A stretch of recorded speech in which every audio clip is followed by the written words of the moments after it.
I'm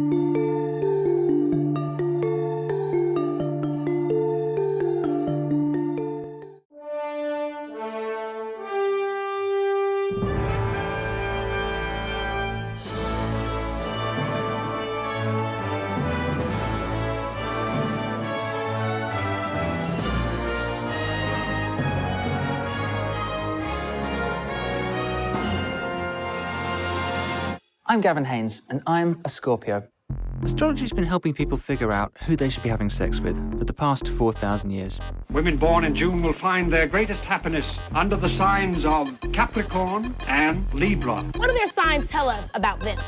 From John Dee advising Elizabeth I to Ronnie Reagan's White House astrologer, Joan Quigley.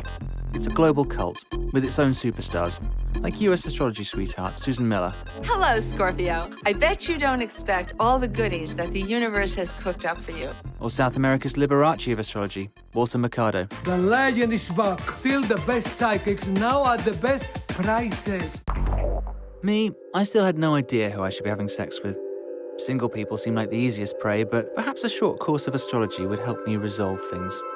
If nothing else, I could figure out why so many still found it so appealing. Astrology, that is.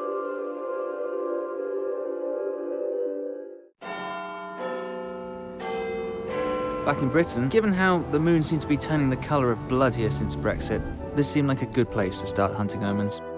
To get a grip on the state of astrology today, I've come to Chiswick to meet the kind of astrologer Harrods would sell you. Caroline Faulkner is Harrods' in-house astrologer, the one the sheikhs and the Russian oligarchs have on speed dial when they run into a Leo going berserk. For a little over £150 an hour, you too can indulge in her self-created specialty of dynamic astrology, which, of course, is better than astrology just sort of flopping about. She also sells her own range of perfumes on the Harrods website, the Star Sense, and has helped in designing astro-nutritive skincare sessions for the likes of Dolce & Gabbana. If it was good enough for the enemies of Elton John, it must be good enough for me. You are the astrologer for Harrods? I am. I have worked with some international royalty. I've worked with millionaires, and I've worked with people who have absolutely nothing. So could you just talk me through maybe how we read our natal charts? All you need to find out is your sun sign, your rising sign, which is determined by the time you were born, and your moon sign. Natal charts are serious astrology, based on place and time of birth. They don't just take into account the classic newspaper horoscope, sun sign, Taurus or whatever, but also all the little fiddly planets rising and falling around it. And you're going to draw my chart today, are you? This is your full chart here, okay? Because you've got Sagittarius rising, your rising sign governs your direct personality.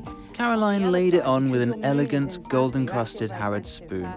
She told me that I was wonderful, creative, an impish spirit, by turns serious and playful, and that I should go after my dreams, worry less, and live more. You've got a good sense of timing, but you can sometimes disempower people very quickly with your smarts. Okay. Yeah, still with me? All great advice, also available at a range of lower-cost motivational posters. At her price per insight, it was also great that she was smiling and buttering me up when she gave it, but would cheaper advice be any less effective? In an age that has brought us the scientific wonders of the atom bomb and the face swap app, what is the man in the street still getting from astrology? Why is astrology not bullshit? In a way, it helps you make decisions. If you read something about what will happen, what should happen. Did you first become aware of your star sign? When somebody said something about my star sign that I liked, because you don't believe in star signs unless somebody says, oh yeah, your star sign, you guys are all like you're really intelligent, and then you're like, you know what? I am intelligent. Star signs do have a little bit of truth to them. I mean, do you think there's any point in it? I think it's a lot of for comfort. Like, I don't have any direction in my life, so I'm going to read this and go with that. Do you know anyone who really believes in astrology? Most of my friends, my family, they believe in science, they believe in God, they believe in astrology, they believe in most of the things, and I think it's quite contradictory.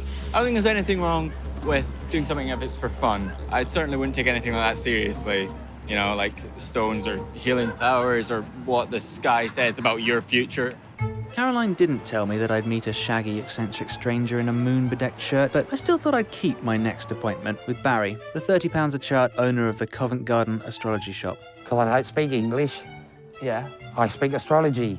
As I only spoke English, I pulled up Google Translate on my phone while he read me my charts. What we need to do is know where the planets were when you were born and which way the Earth was facing.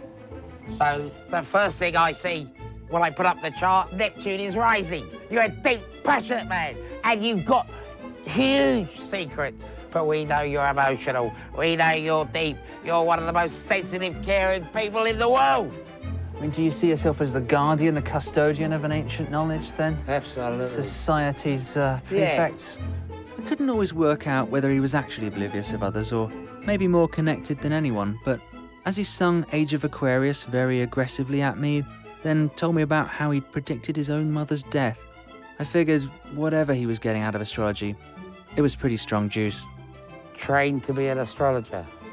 You've a deep understanding of people's psychology and what makes them work.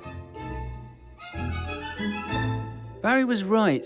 I'd come across a range of astrologers in my research who were leveraging their understanding of psychology by working as astrological life coaches. A lot of positive stuff in the astrology this week, let me tell you.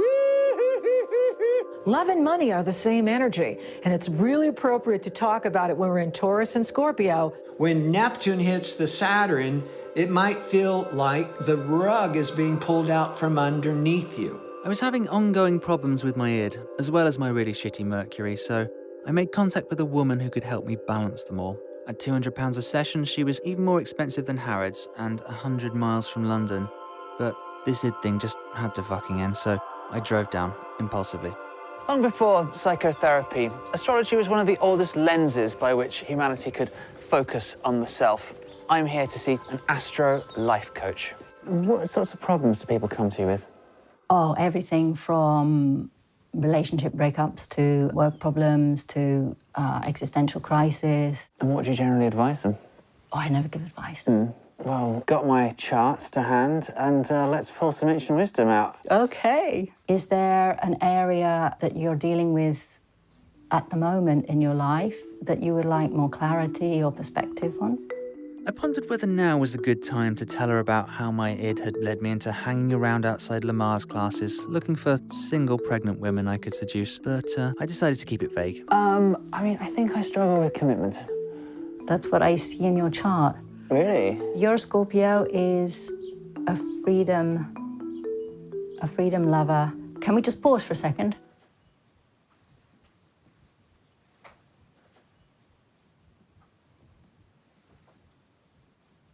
Have your emotions ever led you to do something wise? Can't say they have. I mean, what are we talking here? That's very broad. Can we pause again? You're a tricky one. What sort of resolution? You're a tricky one. I'm not a tricky one. You're a tricky one. I'm an open book. I'm tabula rasa, right? I need to sort of thrash it out for a bit longer to get to it, because what's happening is we're cycling a little bit, which is fine. Helen seemed to be leading me deeper and deeper into my problems, but never quite got round to leading me out. By the end, I was confused, she was confused, I wasn't even sure what my problems entirely were anymore, and I felt like maybe combining astrology and life coaching was about as good an idea as combining assault rifle hunting and DMT. Despite my best intents, every version of the genre I'd so far investigated had felt like interacting with a slightly calamitous children's magician, so I decided that maybe a man with a really big telescope could clear this up once and for all. Astronomy sounds a lot like astrology, but according to Dr. John Mason, curator at the South Downs Planetarium, they're actually very different. What's your star sign? You tell me. I'm seeing you as a Leo kind of guy. You're totally wrong. Scorpio. No. You're probably like a Libra or a Leo or a Scorpio. Well, you've picked three now and you're wrong in all three. Aquarius. Yeah, you're wrong on 4. Is it true that balls of flaming gas millions of light years away are influencing my love life? No.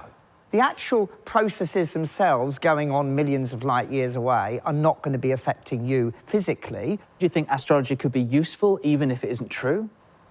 I don't think it's useful. I don't, as a scientist, believe you can predict the future. And I don't think that people should be planning their lives on the basis of something that is mumbo-jumbo. I know there are people who won't get out of bed until they've read their stars for the day or the week or whatever. To me, that's a tragedy and a sad thing. Okay, you mentioned tests. There have been tests done about the proof or otherwise of astrology. Do you know anything more about that? There have been a few scientific examinations done on looking at people's characteristics and trying to match them to sun sign astrology. You show me any physical experiment that'll pick them up, and then I might believe in them. And the fact is that all the scientific tests that of astrology that have been done have come up with nothing. Dr. Mason was right, of course, and he could prove it with science. Astrology could only prove it with the far-off arcs of planets. But then, for all the esoteric wingdings I'd been subjected to, it was at least true that astronomy couldn't tell us why we were here any more than astrology could. I'd learned that maybe even the smartest amongst us needs to stop being so smart sometimes and let a little bit more magic into our lives. It may not be reasonable, it may not be rational, but look around you. When was the universe ever reasonable or rational? For all our LinkedIn endorsements, we're still apes swirling on a rock. We've come a long way, but despite our smugness, there's still a beauty to be had in remembering that genetically, we're exactly the same life form who gazed up in baffled awe at the stars some 4,000 years ago and made up stories about them.